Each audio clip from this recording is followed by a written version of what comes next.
He's Reggie Miller. He's got the Clippers-Lakers coming up Thursday night on TNT with Marv Albert and Steve Kerr. You know, I hammered Blake Griffin a lot. I wanted to see if he would improve because sometimes guys think they're great by just getting to the NBA. Then we see the great ones who get even better. Blake Griffin has proved me wrong.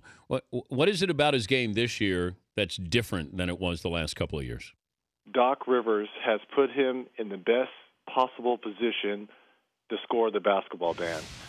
In years past, his athleticism was far superior than any power forward in the game. LaMarcus Aldridge, Kevin Love, really those are the two guys he's really being compared to. Mm-hmm.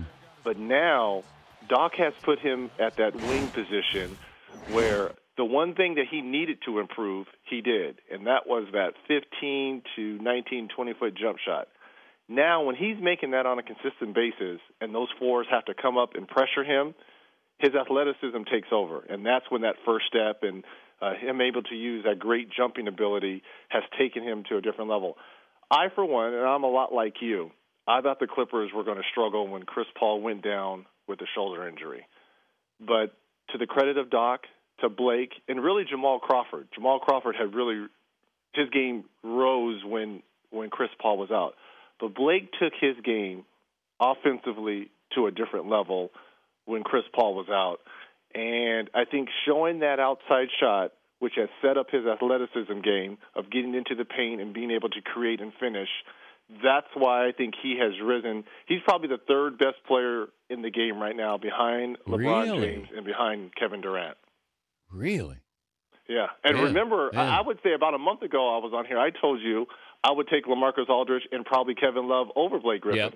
That's how much his game has grown within the last month and a half, 2 months with Chris Paul being out.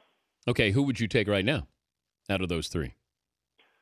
During the regular season, I'm going to take Blake Griffin because you're only playing teams once and you move on to the next team. Come playoff time, when you get a chance to lock into a team, I'm going to take a guy, and the game slows down. It's a half-court game, and they take away all your strengths.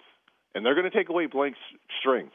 I'm going to go with a guy that's fundamentally sound, that has multiple moves, that can really play with his back to the basket, and that's going to be LaMarcus Aldridge. It's interesting.